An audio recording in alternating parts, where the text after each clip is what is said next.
So wonderful to see you. And today is a special subject about entertainment. What does God think about entertainment? Does it say in the scriptures, thou shalt not have fun? No. Now there's many ways we can be entertained. We can be entertained with food, games, dancing, going to the movies, shooting a game of pool. So there's many types of entertainment, but entertainment is not evil by itself. It's completely neutral. I wanted to start off by saying this because there are some that think God is not a God of entertainment. That is completely untrue, and we're going to find out more about this as the message goes onward. So we live, it's a fact, in a world of good and evil. So with that being the case, there's going to be entertainment that's good and evil that's going to require us to make choices in our life. What do we partake in? What do we abstain from? And we are confronted daily with these forms of entertainment. And then we know on the Sabbath day that it's a holy day, that we abstain from those types of entertainment and focus on God. So basically we have 6 days we can, along with work and other things, where we can be entertained. Now, Jesus was asked by Pilate a question, and Jesus told him, my kingdom is not of this world. Jesus also stressed in John 17 that one has to live in the world, but not be a part of it. I want you to go to Romans chapter 12. Okay, so Romans 12 verse 2, the Apostle Paul, he wrote, do not conform yourselves to this world, but be transformed by the renewing of your mind, in order that you may prove what is well-pleasing and good, and the perfect will of God. Now that is key. What is pleasing and good to God? That's what Jesus Christ did.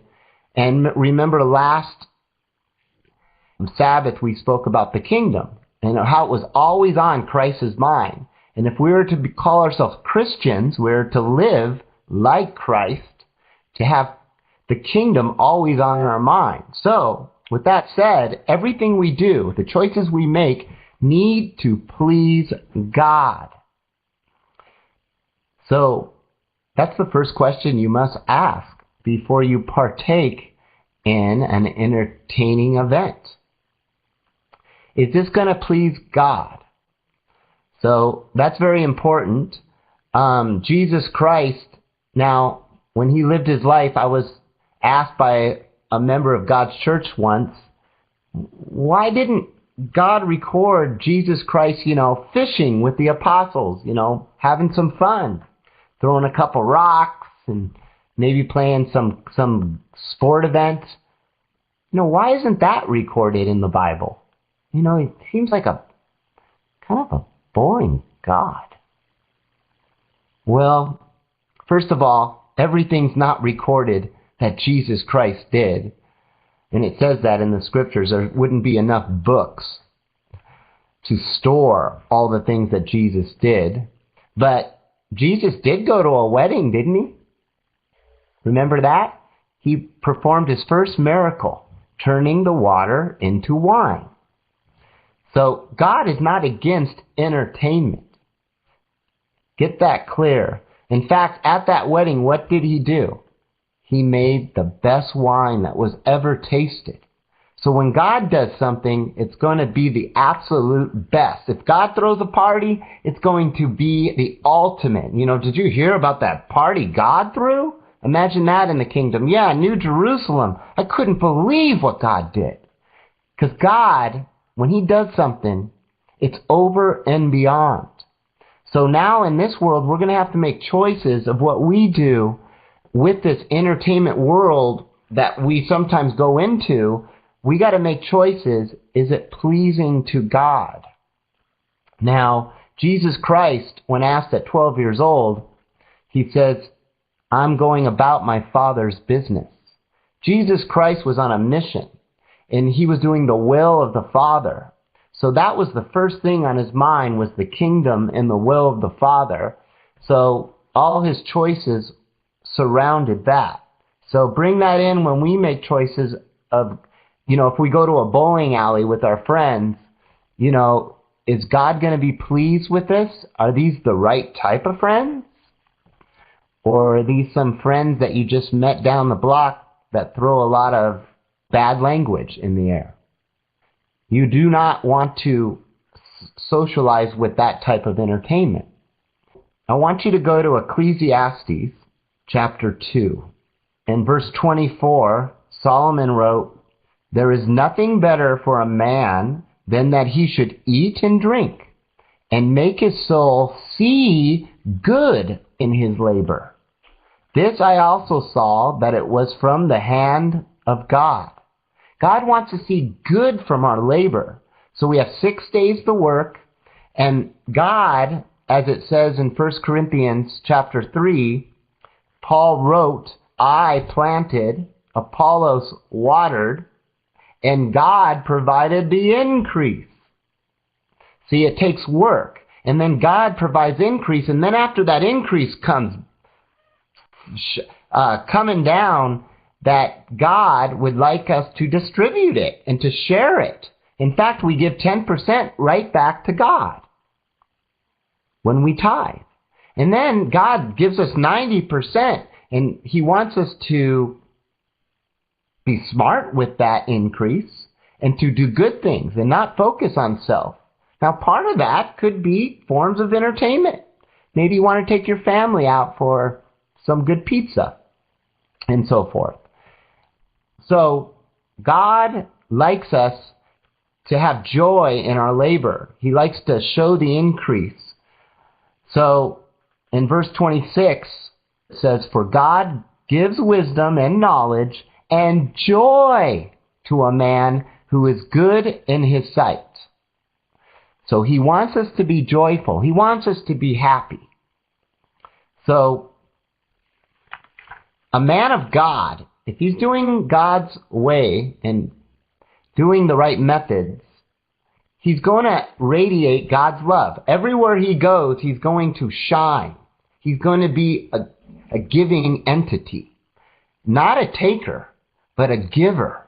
Now, this man of God is going to be hospitable. So when he takes someone into his house, he's going to entertain them, isn't he? He's going to put them up on a pedestal. With that said, go to Hebrews chapter 13. And in verse 2 it says, do not forget to show hospitality. Don't forget it. For by this some have unknowingly welcomed angels as guests. Do you imagine taking in a stranger and you sit them down and you got this new entertainment, totally the best surround sound, everything, and you sit them down and you put in a DVD of that horror movie, The Grudge. And they're angels. Now let's rewind on that. If you knew they're angels, would you really put that DVD in called The Grudge? First of all, you'd have to ask, why is it even in your house? But you wouldn't play it. You would want to show them acts of godliness. So when those angels went back to the third heaven, to God's throne, and gave the report, so how was Mickey? And Mickey was great. Showed us around. He fed us a nice meal. He talked about your kingdom. He entertained us. We played some ping pong. Yeah. So if you want to show some hospitality, you want to do it God's way.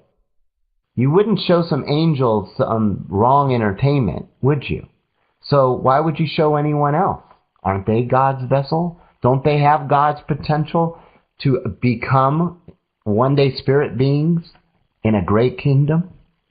Remember what Jesus said. If you feed one of these little ones, or basically help the homeless, you're feeding me. You're helping me out directly. So we must treat everyone the same as we would if we were helping God.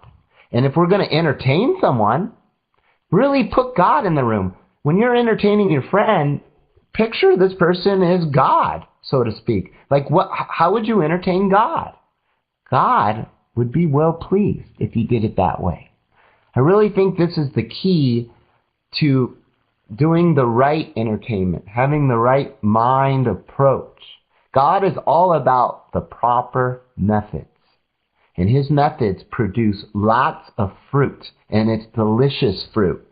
Going God's way is the most beautiful thing. We're just getting taste of it, little portions, little samples on this sample area, this arena that which we live in.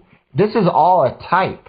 So what God's going to show us in his kingdom is going to be spectacular. And again, you want to go to God's party. Are you going to be invited? He only invites those that understand God's way of life and that have proved it, and that one day he said, good and faithful servant. God loves entertainment, and he wants to share it with you. So we move forward here to our next section of the Bible study. I want to talk about the number one religion in the world. Does anybody know what the number one religion in the world is? And it's by far, not even close. Number 2 is like way down in the charts. The number one religion in the world. It's called hedonism. If you never heard of that word, is a school of thought that argues that pleasure is the only intrinsic good. Hedonistic. You ever heard of that? This guy's being hedonistic. All he cares about is himself. Now, why I say it's the number one religion in the world, because this mindset's in everything. Look at Christmas.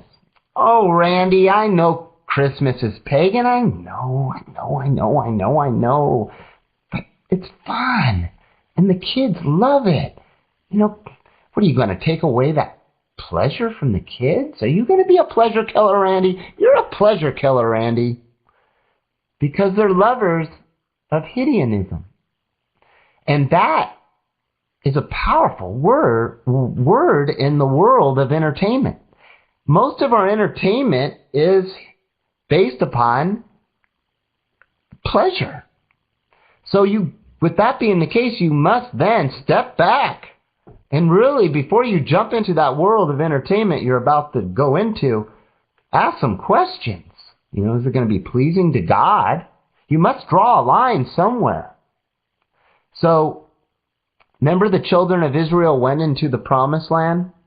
Well, when they were there, God told them, do not be influenced by your neighbors, the outside, the nations around you. Do not partake of their ways. And many did. You know, they go off and maybe went into a festival, a Baal festival. Now, most people think if they went back to a festival of Baal, that it would be torturous, that it would hurt them. That is so far from the truth. In the end, it would, mentally. But as it happened, it would be like a carnival. They'd have colors. It would be like how Christmas looks today. Music would be playing, you know, and what are those things? Parties, graffiti, bands playing, cotton candy. Get your cotton candy here. That's a Baal festival.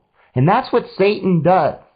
He puts all the stuff around it of something that smells really bad, disgusting, and he'll put everything around it that it will appear like it's good. Don't let this fool you. God wants us to discern, to see through all the stuff and see to the core of the matter. Why are you there? Why do you celebrate Christmas? It's based upon a lie.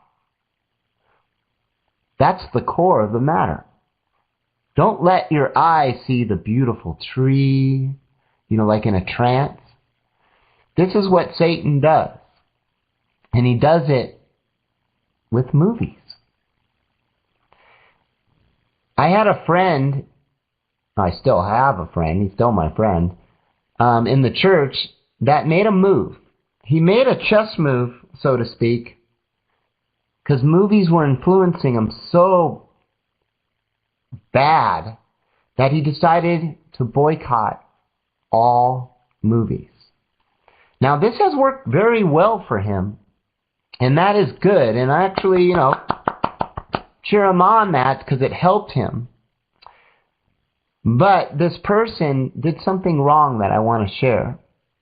He was once at my house, and on my entertainment center, it was actually blank. It was a Sabbath, and it was just blank. And we were talking about this, and he pointed right at my TV, and he said, that's evil. The TV is not evil. It is neutral. In fact, tomorrow on that TV, I'm going to play Fred Coulter being inspired by Almighty God through that TV. So it's just like the subjects of guns. Guns are neutral. Unless someone hits you on the head with one or shoots you out of a bad intent, then the evil comes within the person. So it's like that with movies. So this person wanted to make a stance, which is actually good for him, because if that was going to take him away from the kingdom, absolutely. But if he starts saying that his vow should be on you and that you should not see any movies, then that's taking it too far. I really wanted to bring that out. We could boycott movies. And I have also known another person in the church that, hey, come on, let's go to the movies. And no, I don't want to see that one. Why not? Well, it has Tom Cruise in it. Well, why not? What do you have anything against Tom Cruise? Well, he believes in Church of Scientology, and that religion's by Satan, the devil, therefore I can't see the movie. And he'll say this with every movie, and if he wants to do that, I can't control that person, but this can kind of get a little crazy, because at the end of a movie they have a list of all the credits. There's like 4,000 people in some of these big productions, $100 million productions. Okay, here, go down, here's the grip man, the grip guy, the second grip guy. He once stole the candy bar from Target, therefore I'm boycotting it. You won't be able to see anything. In fact, Jesus Christ couldn't be ever entertained because he was pure. So I would say it's good to boycott the movie if it's representing something like witchcraft, like Harry Potter or something like that. But if you're going to start boycotting movies because of individuals in it, because something outside of that they did, that would be up to you. But I just think that's not too healthy of a choice. So, speaking about movies, what is the number one genre produced in America, that is? Comedy. Olivia, she got it right. Horror. She's wrong on the action. The horror movies, you know why they're produced so much? It's because the amount of money it takes to make one is not that much. And then the amount of return they get is so great. So the production companies really, really love these type of movies. And in 2012, the top horror movies was Prometheus, The Devil Inside. Listen to these titles. The Possession. Do you think you should be going see this next one? Abraham Lincoln. Hey, Mom, I'm going to go see Abraham Lincoln. Oh, that would be a good history lesson for you. But you leave out Vampire Hunter. Okay? The Collector. What is he collecting? I looked up the synopsis for that one. It says, a man who escapes from the vicious grips of the serial killer known as the Collector is blackmailed to rescue an innocent girl from the killer's traps in the warehouse. So it's one of those like Saw movies, avoid the traps, and there's a lot of gore. And what happens is, as movies do this, that was in 2012, 2013. Right now they're making part 2, and they're going to push the envelope and make it a little more gory, a little more evil. And they bring in the money. Last year, 52 million tickets were purchased for horror movies. America only has 300 million people in it. And 413 million was produced profit for these horror movies. So as long as it's making money, it's going to be there in a world that's corrupt like the one we have.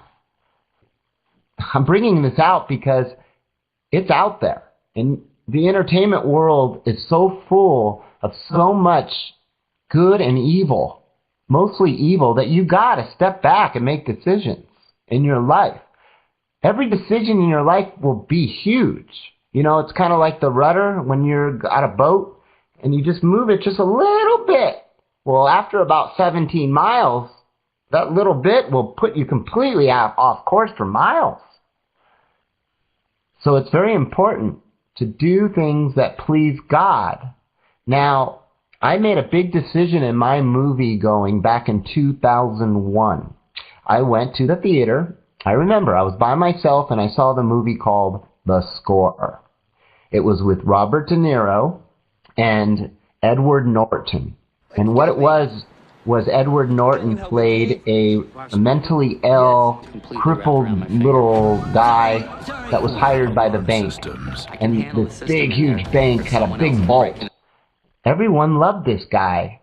And he got to know the people. They just loved him. And pretty soon he got to know the safe, how to unlock it. And pretty soon I'm in my seat, as it gets, the music's playing. I'm moving up. Come on, you can do it. And getting past the lasers. And I'm rooting for this villain in this heist to steal millions of dollars. Go, evil. And I realize, wait a second, Randy. Wow. What am I doing? So I decided from that point on never to support a movie that supports villains, because that's what Satan does. He doesn't really have a good guy and a bad guy in these movies now. There are those. But now it's mostly a bad guy and a real bad guy. And so you start rooting for the bad guy. So like Ocean's 11, you're rooting for these guys to rob some casino. It's entertaining and everything. Great actors, I like that actor. And you watch these movies. Remember, it's the evil in it that you want to avoid. So read the synopsis of the movie. Kind of like ask around. Maybe there's forums to see. I know there's sites that tell you what kind of movie it is. Is it excessively violent? And there are a lot of cussing. So you have to make decisions because Satan is very deceptive. Look at the pirate movies. How many of you saw the Pirates of the Caribbean? It's a ride at Disneyland. Woohoo! Does it make it right? Now really think about that. The Pirates of the Caribbean. What do pirates do? Uninvite themselves onto your ship. They want your cargo. They will slit everyone's throats. They will rape the women. This is what they do. And then we want to support that? You got to ask yourself, what does it represent? If it doesn't represent something good, you want to avoid it. Now, I don't know if you know the actor named Al Pacino. Well, he was in a very, very famous movie back in the 70s called The Godfather. Even that title, The Godfather, it's a Catholic term, but it's mafia. You know what mafia does, right? They force you, you're a business, they force you to pay a fee for their protection. And then if you don't pay it, they take you over. So it's very evil to the core. And this movie was very popular. And I remember a family member died of me, and he was really into The Godfather and had all the pictures and had Al Pacino playing The Godfather in a picture. Well, when he died, my nephew wanted that picture. My nephew was like around 19 years old, got the picture, and I went to visit him years later, and there's that picture hung up in his room. Reminded him of his uncle. Well, why are you putting that picture up there? What does it represent?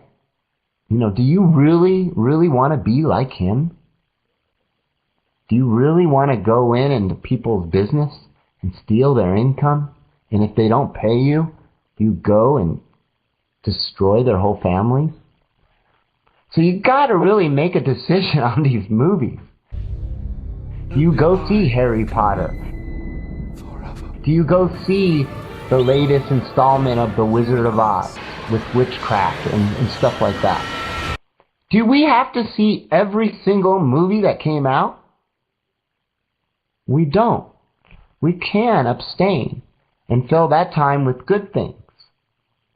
Movies is a big thing, and I remember the movie called Batman back in 1989. Well, recently, you know what happened last year in Colorado in a movie theater. There were 12 people killed and 59 injured by a demented man, James Holmes. He was obviously demon-possessed.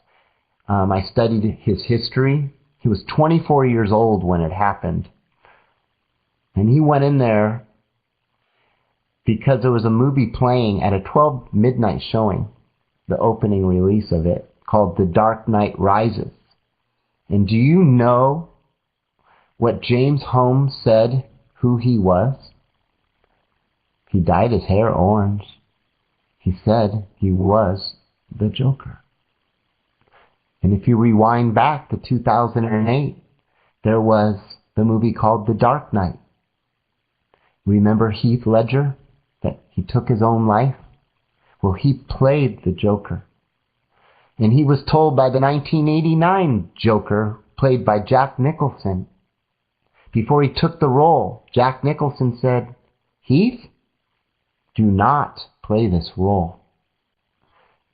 Heath Ledger didn't listen. While playing the role in the filming of it, during all those weeks, he only slept 2 hours a night. There was something bothering him. Could it be that this character he was playing called the Joker, which is a demented clown, the Joker is a demonic clown, and he really acted the part. I saw some clips of it, and he was the Joker, people say. Well, could he have been influenced by a demon? Oh, Randy, you can't say that. People say, oh, Mary Magdalene back in the New Testament, she was a prostitute once. And she didn't just have one demon, she had 7. Do you think those 7 demons still exist today? Do you think they roam the earth? Maybe there's even more that have joined them. Satan is influencing these movies. Why is it that this James Holmes called himself the Joker? It is very interesting. Questions like that will be answered later. But for the most part, what are we doing watching these movies? Now, I want to end on the movie thing here that Jack Nicholson was told later when Heath Ledger died. This is after he warned him. A news reporter says, "What do you think about Heath Ledger playing the Joker, which you played?" Jack Nicholson responds, "I warned him." So, demon possession is really, it's real, and it happens even in these writers, that are writing these movie scripts. It all starts with the writer, and Satan always works through the movies first, and the video games. But these writers make a message, and they'll have like 6, 7, 8 movies on this type of message. They'll just pound it out there. And movies are powerful with its music, its dialogue, the actors playing it, the special effects. And there was once a witch doctor in South America that went over to North America for the first time. And it happened to be on Halloween, and he couldn't believe his eyes that he saw these children dressed up as these demons, he called them. And he goes, that's how they dress up in South America, and they want the demons. So they dress up like them, all these animal forms. So you've got to really ask yourself, why do I go see Batman? You know, why is man wanting to be a bat anyways? A bat? Bats first? Oh, a bat and then the man? Then God made man in his image. God did not make man in a bat man. Where does that come from? Got to really ask yourself these questions. We shouldn't associate with darkness. I want you to go to Philippians chapter 4, because God's way is not darkness. It is light. It always leads to truth. Everything about it will cause rejoicing, good times, production. Philippians 4, and I'm going to start in verse 4. Rejoice in the Lord always. Again, I will say, rejoice. Let your moderation be known to all men. The Lord is near. Do not be anxious about anything, but by prayer and supplication with thanksgiving, let your requests be known to God. Notice this word, in everything. Everything. Even the entertainment we choose. And the peace of God, which surpasses all understanding, shall guard your hearts and your thoughts in Christ Jesus. Finally, brethren, whatever things are true, whatever things are honorable, whatever things are just, whatever things are pure, whatever things are lovely, whatever things are of good report, if there be any virtue, and if there be any praise, think on these things. That's where our God wants us to have our mind. So wherever we go, whatever we do, have the mind of God. This is why we were designed this way. I'm in God's image, you're in God's image, all human beings. You could use his image in a good way or in a bad way. Now, if you do it in a bad way, guess what? You're going to have bad results. Do it in a good way, you're going to generate good results. All of you are young right now. You are teens. You have your whole life ahead of you. I have witnessed in my 4 decades I have lived. I have friends that I'll go back 10 years later and they're in the same position they were 10 years ago. Barely making it, struggling. And they don't realize they're practicing something that is bad, and they're getting bad results. The next year, bad results. The next year, bad results. The next year, bad results. God doesn't work that way. Yes, life is full of trials, and we go against the grain in this world, but God is not about looking in 10 years later and seeing the same man there. Make the decision now to do the right thing, and good results will happen. Because God is a giver of good things. Listen to your parents as they follow God, and read the Bible daily. And when it comes to that entertainment zone that you have 6 days of the week, not on the Sabbath, but during those 6 days of the week, choose the right things, and you will see that you will smile bigger, because God's smiles are the biggest. And to do what's right, and you'll notice the people around you that don't really want to partake in that, they will start leaving. And then the ones that like that joy, that radiant joy that you have, you're going to attract others with that radiant joy. And when you have two that are radiating, when they merge, whoa, that's like an explosion of joy. And you'll start understanding what true entertainment is about. Experience it. You are the youth. You are God's youth. God wants to do great things with you. And if you start now in the very, very beginning and make these decisions to do the right entertainment and have it in balance, you need your entertainment in balance, and concentrate on God, you will please Him, and He will rain down blessings to you and prepare you for that one day that you commit to Him, when you have hands laid upon you and you receive the greatest power that exists in the entire universe. Then you can start being sculpted by the greatest architect in the universe to one day complete you as a masterpiece, where you will one day be born into a kingdom that will have the best entertainment. And I look forward to that. An invitation from the Apostle Paul. Oh, what's this? Do you imagine going to that party? I want to be there. Do you?